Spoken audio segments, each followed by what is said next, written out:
Պարոն Վարդան, քանի որ sense հետաքրքիր թեմա շոշափեցիք, ես ուզում եմ հարց տալ ձեր պատկերացմամբ ընդհանրապես։ Ինչ է անկախությունը, ինքը sense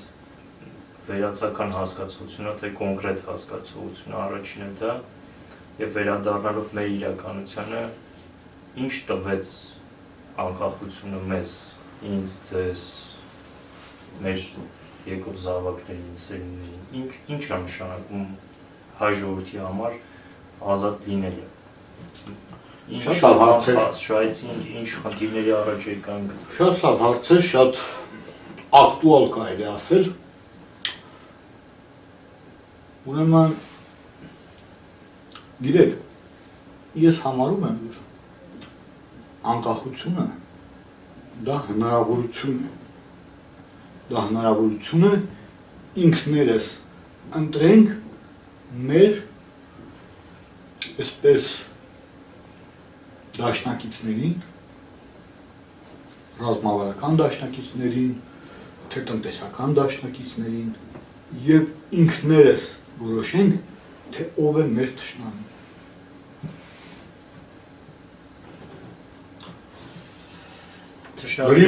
Լրիվ անկախություն չենք կարող հայտարարել, անկախ պետություն գոյություն չունի, ամբողջ մարդկային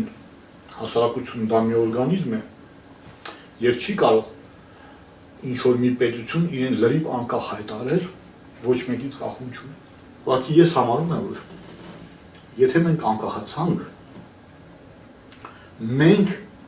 պետք է ինքներս որոշենք մեր անելիքները, մեր ապագան մենք ինքներս պետք է որոշենք։ Ուրեմն, եթե մեր ապագան մենք տեսնում ենք միայն բարեկեցիկ կյանքում, հա, իմ բակը ասֆալտված լինի, ասենք խանութում երշիկ լինի, ես էլ կարող այնքան աշխատավարձ ստանամ, որ կարողանամ այդ երշիկը առնել ուտել, եթե դրանով սահմանափակվենք, հա, բարեկեցիկ կյանք ասելով դա հասկանամ։ Սովետական միության մեջ ամենալավ ապրողներից մեկն էինք մենք, ամենալավ խանապետներից մեկն էինք։ Ինձ պետք չէ այդպիսի անկախություն։ Ուղղակիորեն ասում եմ, հայտարարում եմ։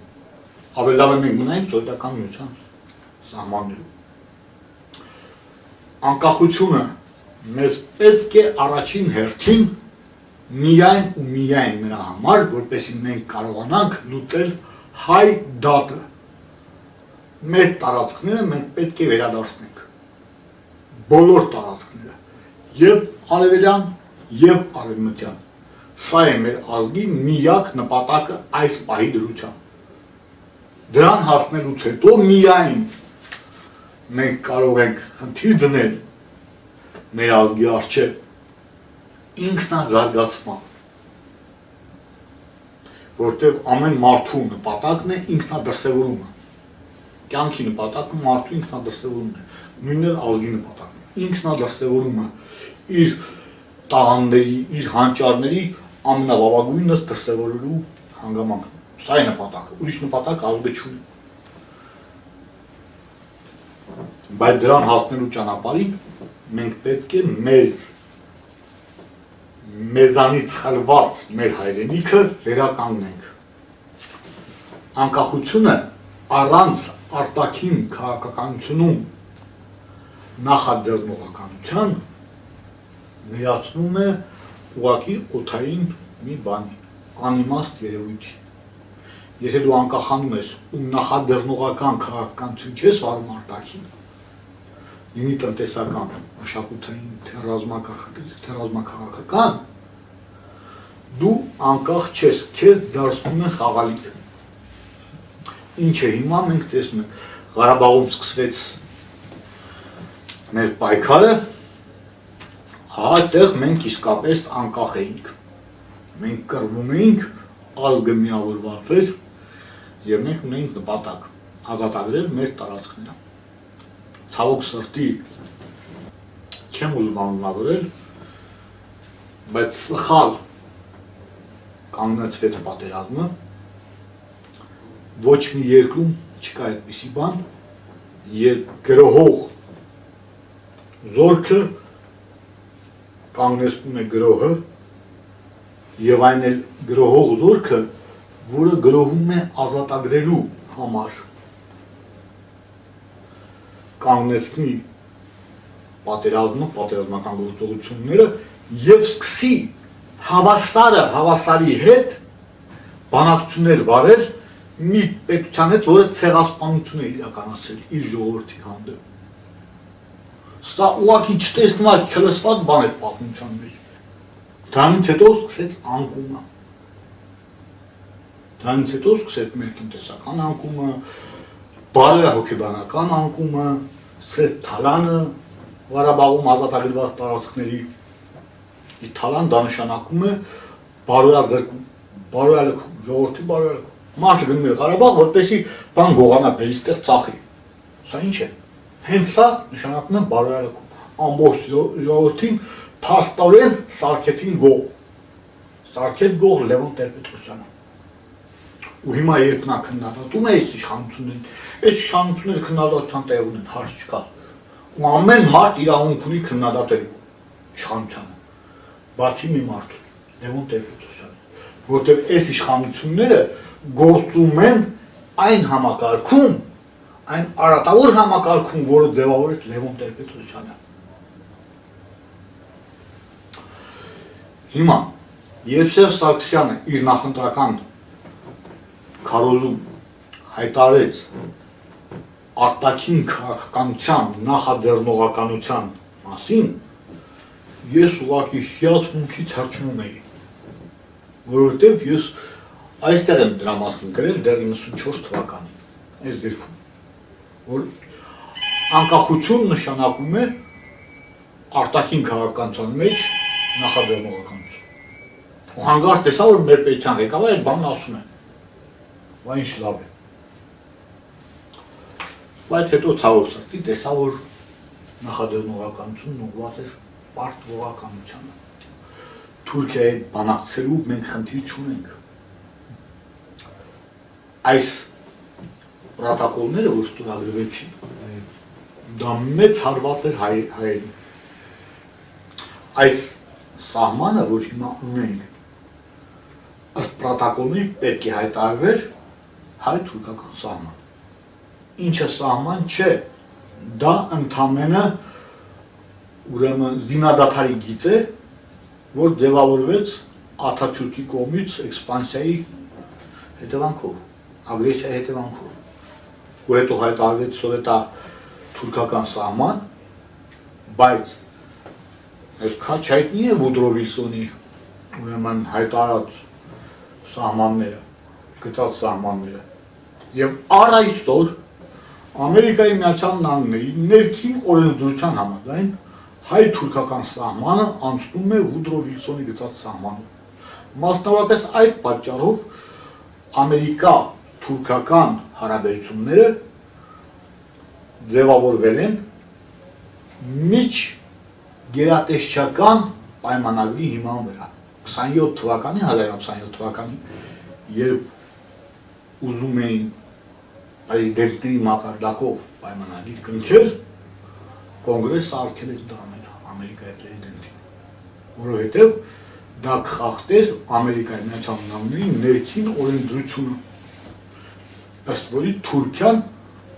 օկուպացված պահում է հայկական տարածքները։ Ու հիմա մեր խնդիրն է, որպես պետականություն, մենք պարտավոր ենք մեր մեջ ուժ գտնել եւ ՄԱԿ-ի անվտանգության խորհրդին եւ համապատասխան մարմիններին դիմել հայցով, ըստ որի պետք է վերագործադրվի Վուդրո Վիլսոնի հռչակած ուրեմն սահմանները։ Ես չեմ ասում, որ դրանից հետո Թուրքիան մեծ սիրով կտրամադրի մեզ տարածքներ, բայց մենք պետք է հաստատենք մեր իրավունքները այդ տարածքների վրա։ Սա առաջինը։ Թուրքիան անվերապահորեն գնում է կործանման հիմա։ Ինչ եք ասում։ Ուրեմն շատ շուտով քրդերը իրենց պետականությունը կսահմանեն այդ տարածքներում։ Զենքի ուժով, իսկ ըստ Վուդրո Վիլսոնի Հայաստանի հարավային սահմանը համարվում է Քրդստանի հյուսիսային սահման։ Այո։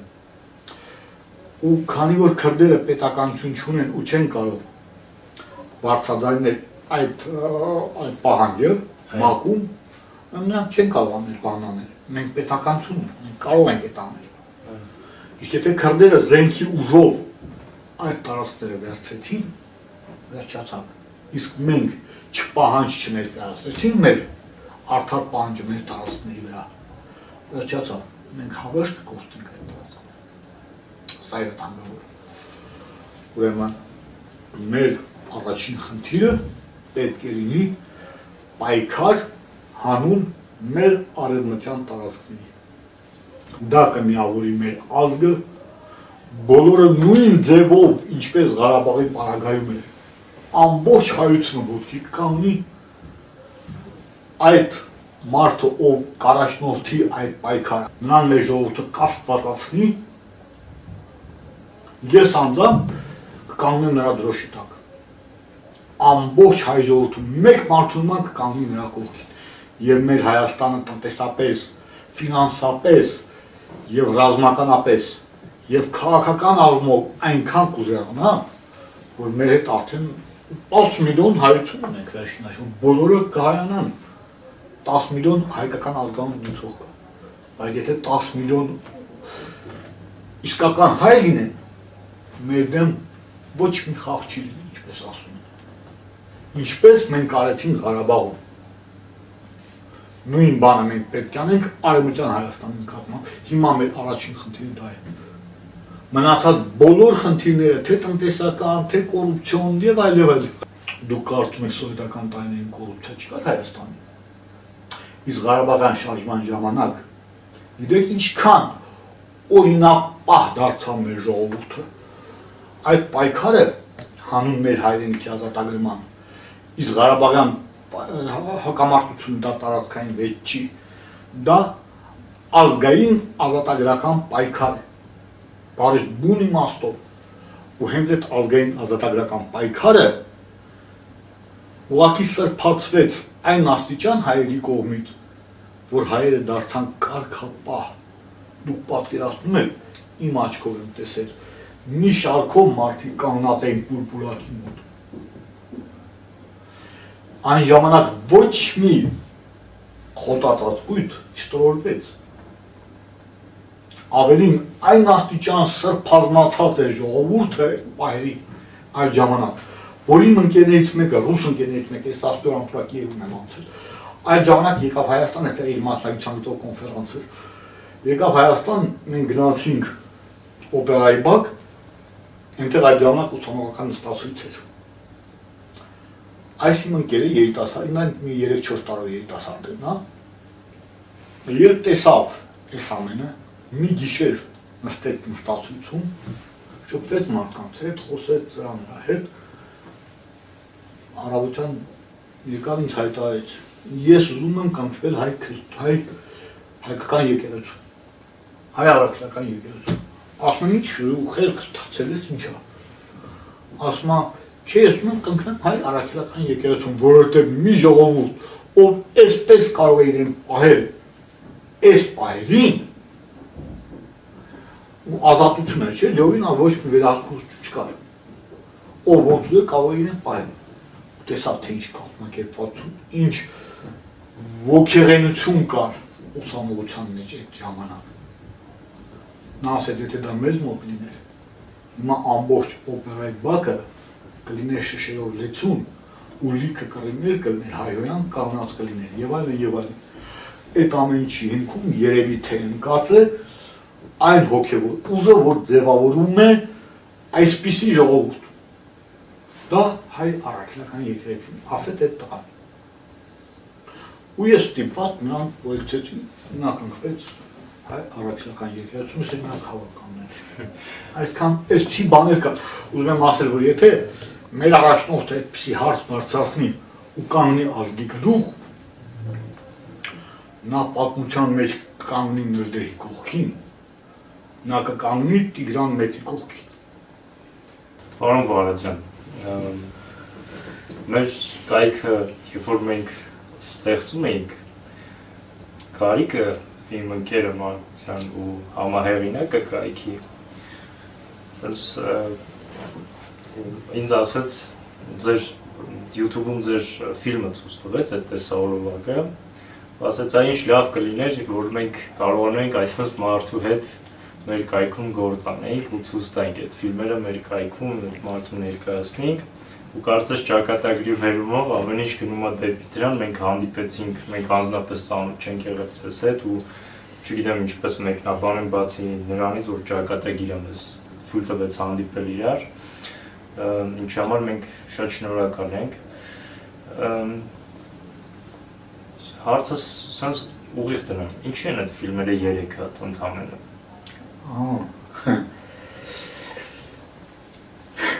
Շատ այսպես ունեմ պրոզայիկ պատասխան կա փող այդքան է իսկ փաստերը ահռելի շատ են մեկի մասին ես ասեցի Ռամի մասին ասեցի ինչպես չնկարել այդ փաստը իսկ գիտեք որ օրինակ Չինաստանի կայսեր ժամանով հայ առևտրականները ազատվել էին 19-րդ դարի սկզբում ազատվել էին մաքսային տուրքերից պատճառը հետևյալն էր հիմնավորում հետևյալն էր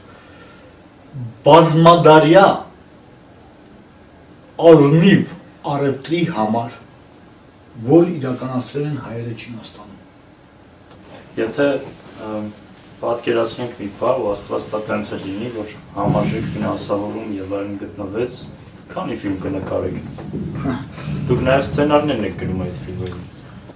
այս 3 ֆիլմերը որ ստեղծվեցին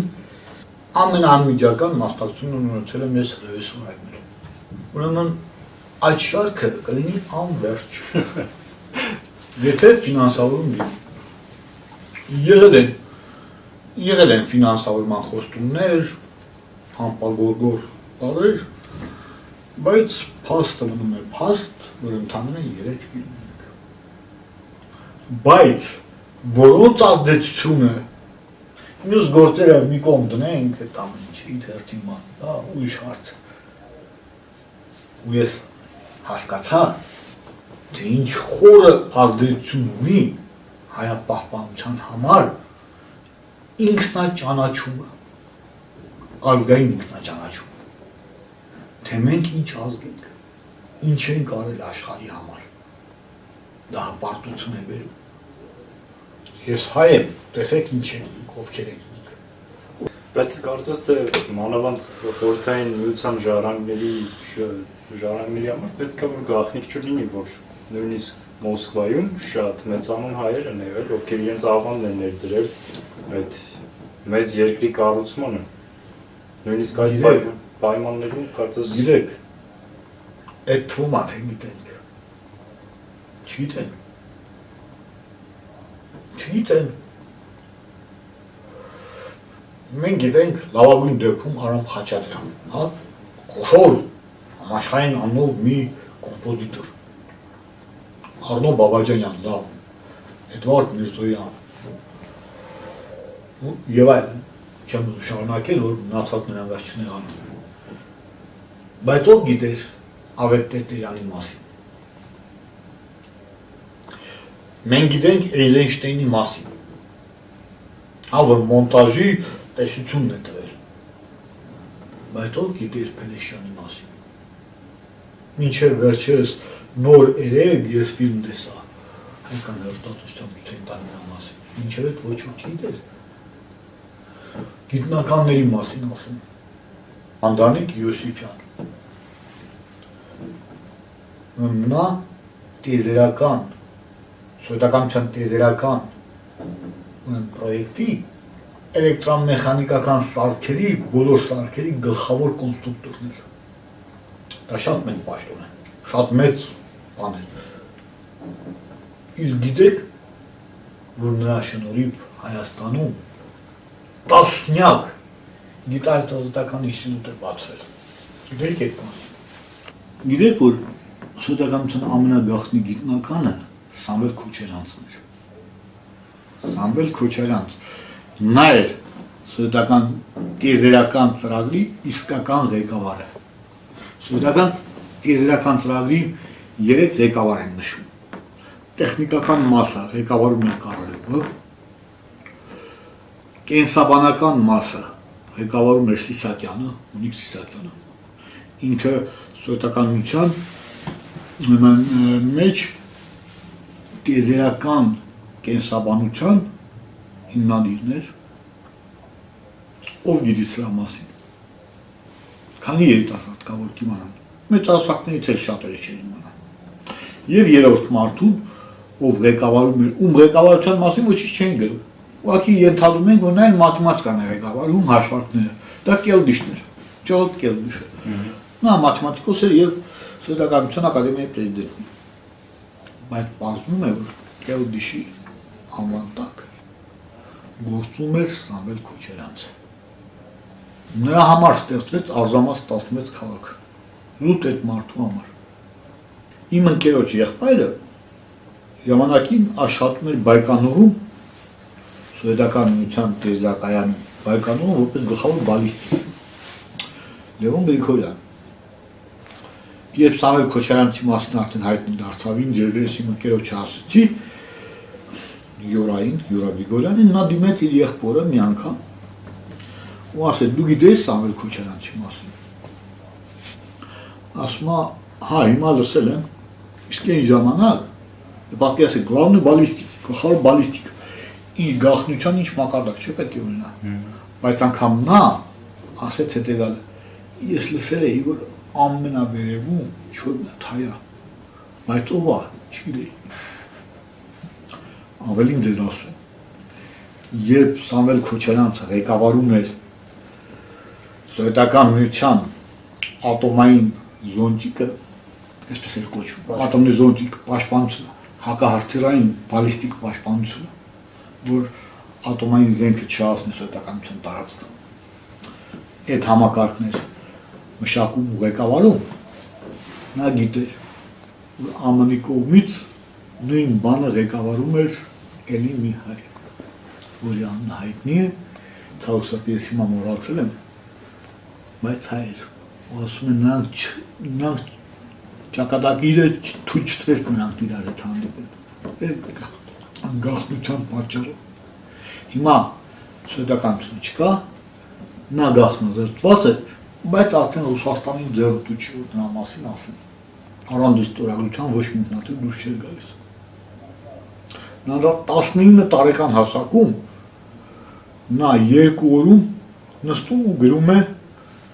ձայնի արագության դեպքում ֆյուզելաժի, ինքնաթիռի ֆյուզելաժի կոնստրուկցիայի բանաձևերը, որը չեն կարող գտնել այն ժամանակ ամերիկացիները գտել են, մենակ չեն կարող գտնել եւ ուժեղ աշխատում են այդ ասպարեզում։ Բանն այն է, որ ինքնաթիռը երբ հասնում է ձայնի արագությանը, չգիտես ինչի քանդվում է ամբողջ կառուցվածքը։ Թևերը ինքնազատ ջարդում են եւ այլ։ Ուրեմն այդ ժամանակ Քոչարյանցը համապատասխան գործանում պրակտիկա էր անցնում։ Երբ ուսուցանում։ Սա մոտենում է պրակտիկայի ղեկավարին, ասում է, եթե ես ֆորմուլաները տամ, ինչ ժամանակի շուտ թող գնամ Երևան, տուն գնամ։ Դες պրակտիկայի ղեկավարը մտածում է, լավ ասեմ, հա,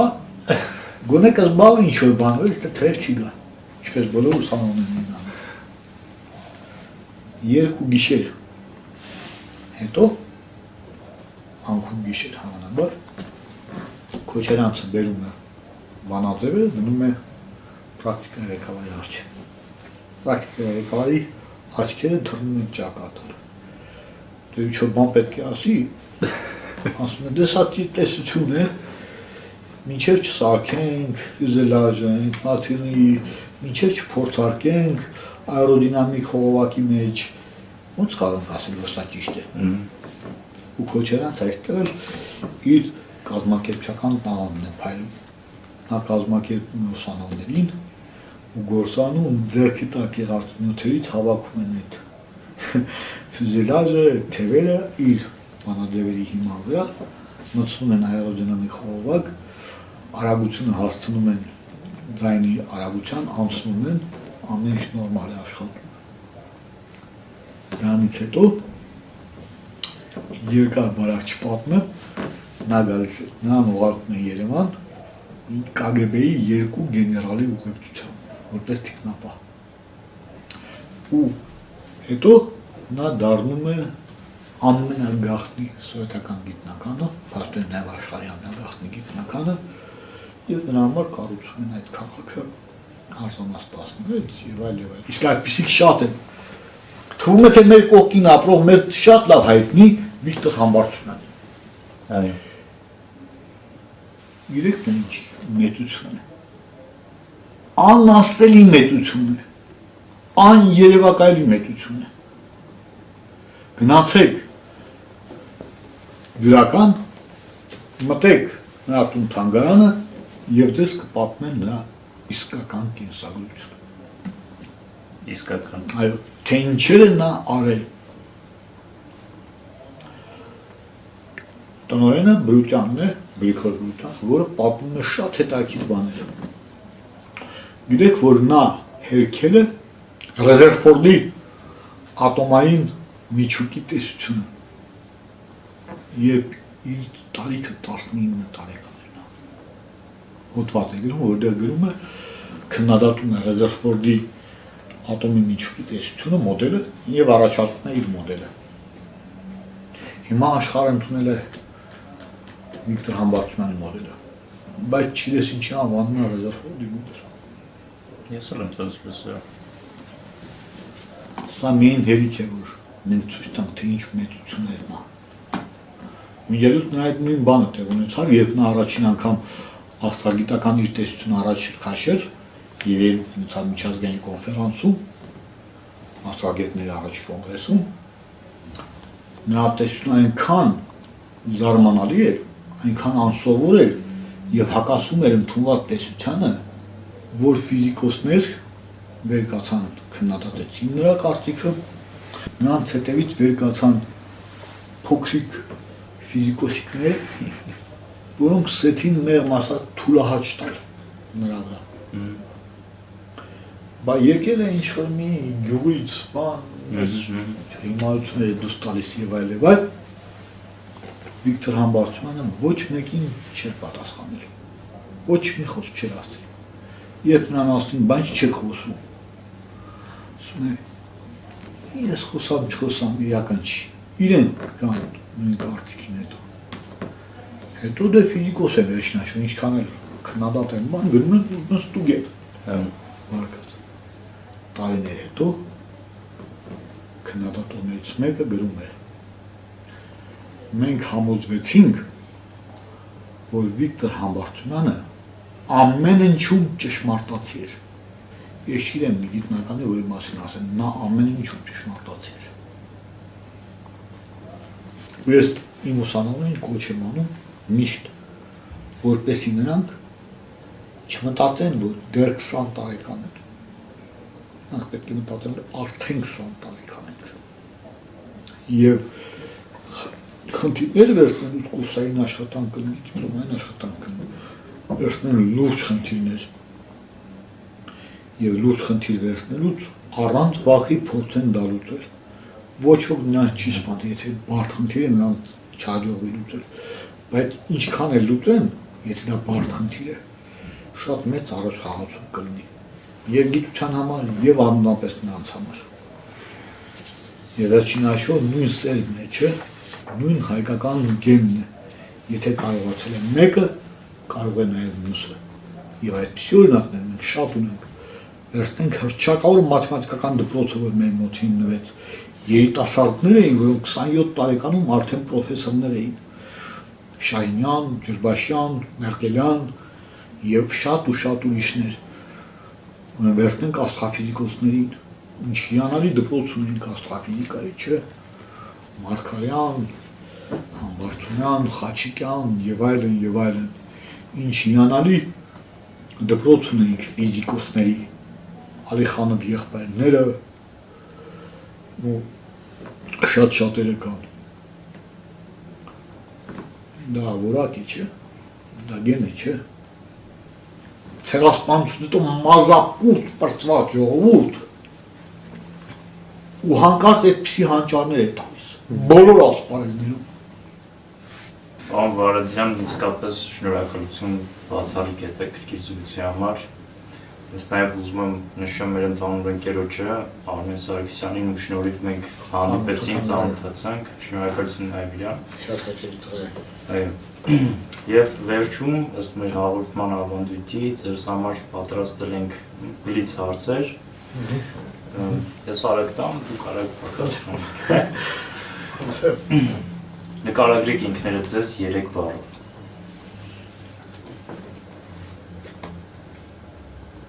Ճշմարտություն, հայրենիք եւ ազգ։ Ձեր կյանքի կարգախոսը։ Ճիշտ ասած չեմ մտածել կարգախոսի մասին, բայց երևի կարող է ասել զարգացում։ Շատ լավ։ Ինչ խոսք կամ հաղորդագրություն եք փորձում հղել մարդկանց ձեր աշխատությունների, ձեր դեպքում ասեմ, աշխատությունների միջոցով։ Հայրենասիրություն։ Ամեն ազգ թող լինի հայրենասեր։ Ապրի իր ցեղին հարիր օրենքներով։ Ձեր սիրած գույնը, Կապույտ։ ձեր սիրած վայրը, Երևան։ Ձեր սիրած տարվա եղանակը, Աշուն։ ձեր սիրած գրական հերոսը, Շերլոք Հոլմս։ Որտեղ նա շատ բան նկատում էր։ ամենալավ խորհուրդը, որ երբևէ ստացել եք։ Հա։ Լավ, դա երկար պատմություն է։ Հայրս ինձ մի անգամ ասեց, երբ ես եկա տուն ու ասացի մեր դպրոցում մենք դասանում մենք շատ էինք բանավիճում կոմերիտականների հետ։ Ես հայրենասերի դերում էին կոմունիստական կարգախոսներով էին առաջնորդվում։ Մի անգամ մի աղջիկ ինձ բերեց Պուշկինի արտահայտությունը տղատ Թուստի Արմենիա, որպեսզի նշեմ ասնի իմ կարգախոսն իմ բաները, լոզունգները։ Ես նեղացած եկա հորս ասեցի, որ գիտես, այսպիսի բան է Պուշկինը ասել եւ այլ։ Նա ինձ ասեց ամբողջ տեղեկությունը իմացի, ամբողջ ինֆորմացիան իմացի, նո դատողություն արա։ Իսկ միգուցե դա կոնտեքստից կտրված արտահայտություն է։ Ես վերցեցի կարդացի ու տեսա, որ իսկապես այդպես է, ու ես հիմա պարտանում եմ Պուշկինի արտահայտությամբ։ Մի օր էլ հարբատ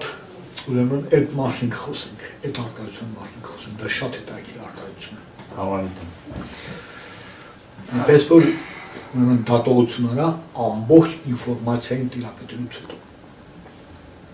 Ինչի համար եք զղջում ամենից շատ։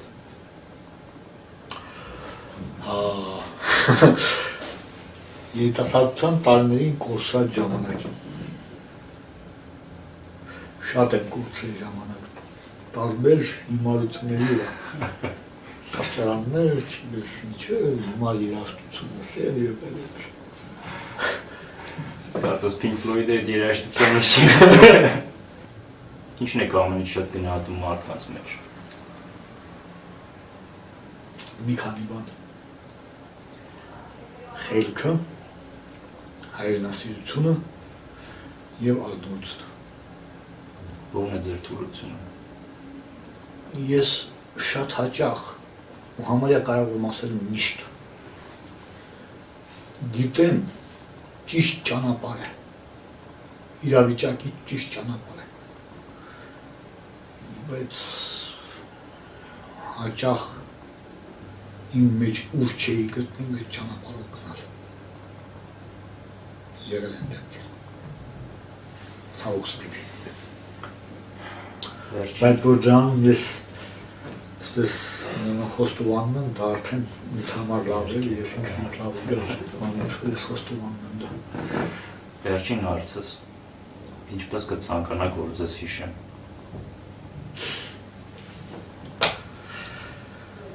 Լավ։ այդ հարցին շատ լավ պատասխան է տվել Տարաս Շևչենկոն, ուկրաինացի պոետ։ Նա գրում է, ուկրաիներեն ասեմ, հետո փորձեմ թարգմանել։ Именно в семье новой вольной не забудьте помянутый не злым тихим словом. Ինձել ազատ ընտանիքում ապագայի ազատ հասարակության մեջ չմոռանաք հիշատակել բարի ոչ թե բարի այլ ոչ չար ցածր ձայնով պատի հիշել Մերսի Մեր հյուրն էր Վաչագյան Վարդյանը Որպես տեղեկություն ցանկանում եմ ասել նաև, որ այս երկու գրքույկները պարոն Վարդյանի աշխատությունները մեր այցելուները կարող են բեռնել պարոն Վարդյանի կենսագրության էջից։